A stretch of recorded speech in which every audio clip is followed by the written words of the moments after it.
Boa noite, população americana. Estamos dando início a mais um episódio do Pod Chico. Aqui quem está falando é o seu anfitrião George, juntamente com a nossa co-anfitriã Catherine. E nesse episódio estaremos trazendo um grupo incrível de pesquisadores da área de sociologia para nos explicar um pouquinho sobre a teoria da comunicação da Escola de Chicago. Então, diretamente da Universidade de Chicago, recebam Albion Small,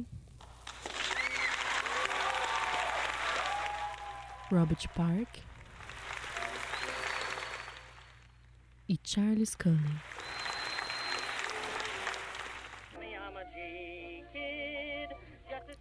E a primeira pergunta do nosso Pod Chico vai para o Albion Small. É um prazer te receber aqui. O prazer é todo meu. Muito obrigado pelo convite. Albion, eu gostaria de saber por que você criou a Escola de Chicago. Então, a história da Escola de Chicago começa da seguinte maneira. Em 1890, eu fui convidado, fui contratado pela University of Chicago, Universidade de Chicago, para lecionar lá. E nesse mesmo ano eu criei o departamento de Sociologia da Universidade de Chicago, o primeiro departamento de Sociologia dos Estados Unidos, em uma universidade. E através disso, em 1910, o Rockefeller, um milionário da indústria petrolífera estadunidense, ele começou a patrocinar a Universidade de Chicago e a patrocinar o departamento de Sociologia. Grande Rockefeller. Grande, Grande muito Rockefeller. meu amigo. E depois desse patrocínio, a gente teve a ideia de fundar a Escola de Chicago, a Escola de Sociologia de Chicago, A nossa intenção era o quê? A gente estava vendo que o ambiente urbano estadunidense estava mudando muito, crescendo, vários problemas sociais, várias coisas assim estavam acontecendo no ambiente urbano e ninguém estudava aquilo, ninguém entendia aquilo, o que estava acontecendo. E daí a gente decidiu criar a Escola de Sociologia de Chicago, mais conhecida como Escola de Chicago, para a gente estudar essas mazelas sociais. Então, a nossa ideia inicial era estudar as questões sociais, os problemas sociais estavam aparecendo, Não só em Chicago, que era o foco principal. Quais eram os outros lugares também? Então, aí vem a nossa ideia principal, que era o que era não só estudar as questões sociais urbanas, do ambiente urbano, o foco principal era em Chicago, mas também dos Estados Unidos inteiro. Qual que era a nossa ideia? Estudar esses problemas sociais, como, por exemplo, a pobreza, a fome, a violência que estava aumentando, problemas com imigração, enfim. E a gente teve essa ideia também de criar docentes, formados na nossa universidade, para sair através dos Estados Unidos e outros grandes meios urbanos que estavam surgindo ali, para estudar e também lecionar nessas outras universidades. Essa era a ideia principal da Escola de Chicago. E assim, a gente teve muito sucesso na nossa criação, porque eu também criei a primeira revista de sociologia dos Estados Unidos, que a gente fazia publicações de ensaios científicos, de pesquisas científicas que eram criadas na Universidade de Chicago, E através disso eu fui o primeiro professor da universidade, comecei a ir atrás de muitos outros sociólogos, até mesmo pessoas que mexeram com jornalismo, história, e comecei a recolher todo mundo ali pra gente dar continuidade nesses estudos, se aprofundar mais. Nossa, incrível. Como foi para você ser o primeiro professor desse projeto? Então, assim, eu me senti muito feliz, de dar início a esse projeto, começar esse projeto do zero, a gente estava percebendo um momento muito conturbado na cidade de Chicago, Eu que sou de uma pequena cidade do interior dos Estados Unidos não tinha conhecimento desse ambiente urbano ainda, então para mim foi um choque. Mas qual que eram as diferenças entre as escolas tradicionais e essas que vocês estavam criando? Então, a primeira grande diferença era que a gente tinha um foco nos estudos sociais urbanos, do ambiente urbano, e a questão também de que a gente tinha um departamento de sociologia, a gente tinha uma entrada de dinheiro ali para a gente conseguir fazer nossos estudos, tinha um patrocínio muito grande. E a gente também tinha o nosso jornal de sociologia, que com isso a gente conseguiu trazer publicações sociológicas da França, Alemanha, da Inglaterra. Então a gente conseguiu trazer com uma facilidade para a época. Então esse era o maior diferencial da Escola de Chicago. Interessante, eu acho que são pontos bem legais a gente estar pegando um pouco para estudar, porque até então não tem um estudo muito aprofundado desses problemas, dessas mazelas sociais, tanto que a gente sofre com isso. Bem interessante, cara. Dialogue, where would you like to spoon? Temperament, while you Voltamos com a nossa programação do nosso podcast e agora a gente vai estar escutando um pouco mais sobre o nosso convidado Robert Park. Mas antes de tudo, se apresente um pouco, conte quem é você, o que você faz, se apresente aí para a nossa plateia. Prazer, meu nome é Robert Park, eu sou repórter da rede de Chicago e também eu sou militante da causa negra. O Albion Small me chamou para participar da escola de Chicago junto com ele para fazer algumas pesquisas e eu me interessei bastante com a ideia que ele tem, né, de como ele vê a sociedade, ainda mais aqui em Chicago, como as coisas estão bem precárias, muita violência, muita delinquência, e eu vejo muito potencial nessa escola assim, para fazer essas pesquisas. Você comentou com a gente que você é militante da causa negra, que você é bem ativo nesses projetos. Como que você acha que os estudos da escola de Chicago se enquadram nesse projeto? Eu acho que os estudos que o Albion trouxe e também eu fui chamado para fazer cabe muito, ainda mais aqui em Chicago, por causa da marginalização, da segregação, da raça negra aqui em Chicago, entendeu? Então, eu acho muito importante falar sobre isso e como trouxe novos problemas urbanos, né, para a cidade. Robert, eu gostaria de saber por que você considera a cidade um laboratório social. Bom, por exatamente esses motivos da questão do aumento da violência, da segregação racial, da delinquência, dos roubos que estão aumentando, né? E cada vez vão aumentando por conta dessa... Como posso falar? Desse crescimento do meio urbano, né? Dessa marginalização, entendeu? E, tipo, quanto mais pessoas tem, menos, tipo, os nossos governantes conseguem cuidar delas. E elas acabam sendo jogadas pro lado. E se a gente parar para pensar o preconceito racial que as pessoas têm hoje, mesmo fazendo pouco tempo da abolição da escravatura aqui nos Estados Unidos, ainda é um povo que é segregado de canto. As pessoas não conseguem enxergar e enquadrar a população negra na sociedade. Sim, demais. É absurdo, assim. E por isso que eu luto por essa causa e eu acredito totalmente. Exatamente por causa disso, um dos problemas que traz essas questões sociais é a questão da historicidade, né? A abolição da escravidão recente, urbanização explodiu, deu aquele boom urbano. Então, essa é uma das questões que traz esses problemas. Incrível saber que foi você que está começando essa pesquisa. Vamos imaginar daqui uns 100 anos onde que isso pode chegar com essa pesquisa social, com esse impacto. Cara, daqui a 100 anos, realmente, eu acho que não vão mudar muitas coisas. Na verdade, eu acho que vão vir mais problemas do que a gente tem hoje, né? Eu gostaria de direcionar uma pergunta ao nosso professor. Como que você acha que esses estudos vão impactar a sociedade daqui a 100 anos?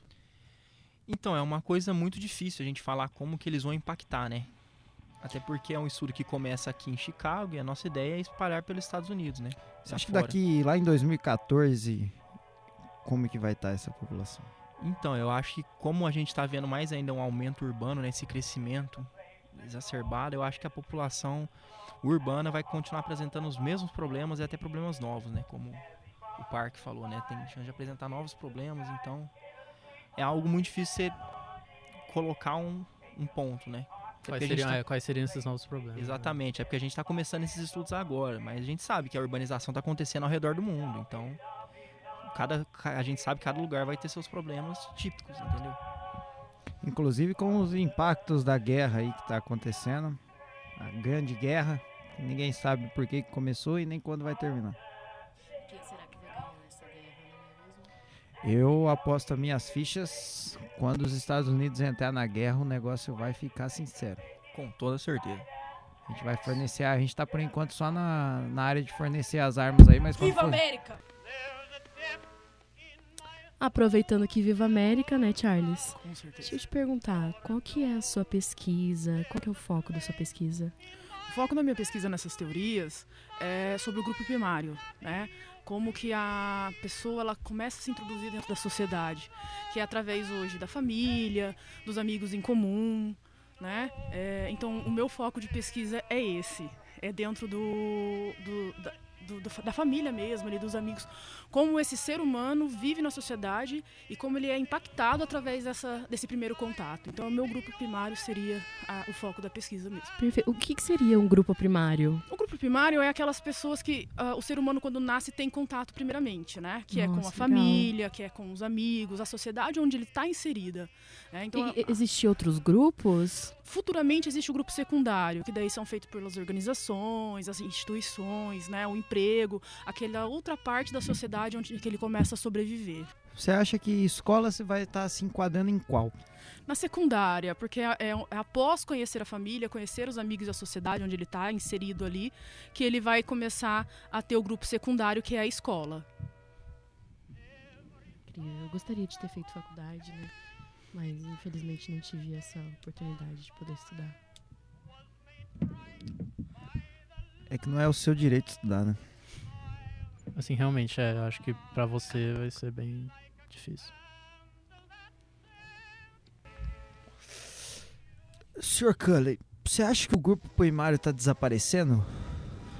Olha, eu acredito que conforme a sociedade está crescendo, conforme os avanços tecnológicos também estão avançando, as pessoas vão começar num futuro próximo a não ter mais essa interação logo de cara com a família. Então, o grupo primário vai começar a desaparecer. Muito interessante, na verdade, essa pergunta, meu querido George, e como você respondeu, até porque eu acredito que o contato com essa sociedade primária, né, é muito importante para a construção do nosso caráter, Com certeza. do nosso pensamento crítico e esse momento que a gente tem com a sociedade primária, acredito que se a gente não acabar tendo essa distanciação dele, né, ou até mesmo não acontecer essa interação com a sociedade primária, pode haver alguma mudança, né? Não sei, professor, como que você pensa sobre isso, como que você acha que isso pode afetar? Então, porque daí, na minha visão, seria daí uma interação sem a primária mais bruta, né? Você já tá num ambiente social inserido ali, um ambiente urbano, um ambiente universitário, a gente já tá falando de nichos, né? De grupos sociais, então acho que daí chega a ser uma interação mais bruta, né? Vamos Mais virar uma abrupta, máquina, né? mais rápida, mais forte, assim. Então eu não sei se as pessoas conseguiriam aguentar, né? Porque o meio social é algo muito importante da socialização primária, né? Família. Então, assim, Com a gente certeza. precisa Sim, tá e se aí- inserindo. E ainda mais quando Com o certeza. meio tá precário, né? Isso aí afeta, tipo, a vida inteira dela, entendeu? Então, tipo assim, se a escola é ruim, se na família é ruim, se todas as formas de comunicação primária no grupo primário são ruins, o resto, assim, vai Com valer certeza. nada, entendeu? E já não é toda a população que tem acesso a esse grupo primário, né? Uhum. Ou até, talvez, no grupo secundário, se todas as pessoas vão ter acesso a faculdades ou a escolas, Isso. seria bem interessante. Exatamente, uma das nossas pesquisas é sobre isso mesmo, né? Como essa sociedade mais inferior hoje, como eles se adaptam. Porque eles crescem numa sociedade já sendo criminalizados, eles já crescem numa sociedade com um padrão, né? Então a gente está querendo estudar isso para ver se no futuro ele entra num grupo secundário certeza. diferente, né? E não fique só naquele primário.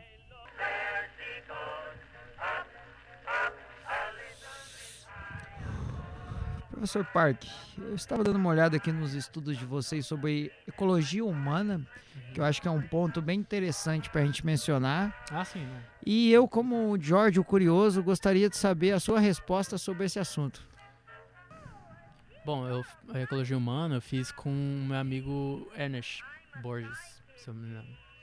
E a gente queria estudar mesmo como o ambiente, ele afeta o indivíduo, entendeu? Não necessariamente, tipo assim, o indivíduo, ele faz por si só, entendeu? O ambiente consegue envolver ele e, tipo, afetar as ações dele, entendeu? Acho que o John B. Watson, ele fez o estudo do behaviorismo, que é a indução de comportamentos e é o estudo de comportamentos, assim, resumindo, né? E realmente, aqui em Chicago dá pra se ver muito isso, entendeu? Como as pessoas marginalizadas estão sendo afetadas pelo ambiente que estão, entendeu?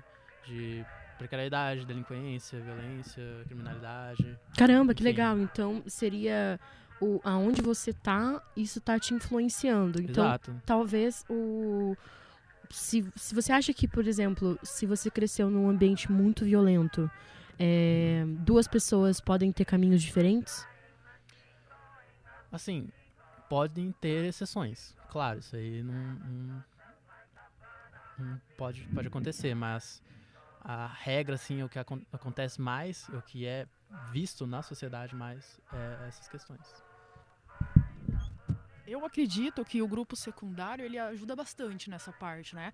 Porque o primário ali na sociedade onde ele vive, essa biologia que ele já vem no sangue dele, de viver daquela forma, então acredito que o grupo secundário dele vai ajudar a ele ter ou não um outro caminho, Exato. né? Uhum. Interessante também. E o behaviorismo, desculpa, ele seria o que? Eu não entendi muito bem. É o estudo do comportamento. Acho que seria legal vocês chamarem o John B. Watson aqui. Ele Massa, vai falar massa. bastante da psicologia humana e tal. Você conhece ele bastante? Será que a gente consegue Conheço, marcar não, alguma pode- entrevista posso com ele mandar o pra contato gente poder pra vir aqui? vocês. Perfeito. Você consegue passar o contato do fax dele pra gente? O que é fax? Ah, eu peço desculpas, é que eu entrevistei o Thomas Edison e eu acabei confundindo qual que era sim. o... Essa máquina do tempo que a gente tem é foda, né? A gente esquece. Eu não tô entendendo por que os contra-rega tá atrapalhando todo o meu bagulho. Sai do meu programa, caralho! Para de ser louca! Porra! Vai lavar esse cabelo! Então, eu gostaria de, inclusive, aqui agradecer por terem nos chamado aqui para participar desse podcast, né? Pra gente conseguir explicar melhor o que está acontecendo os estudos que estão acontecendo, tudo que está ocorrendo dentro da Escola de Sociologia de Chicago. Eu achei muito interessante, né? Um estudo bastante recente, porém a gente está tentando sempre,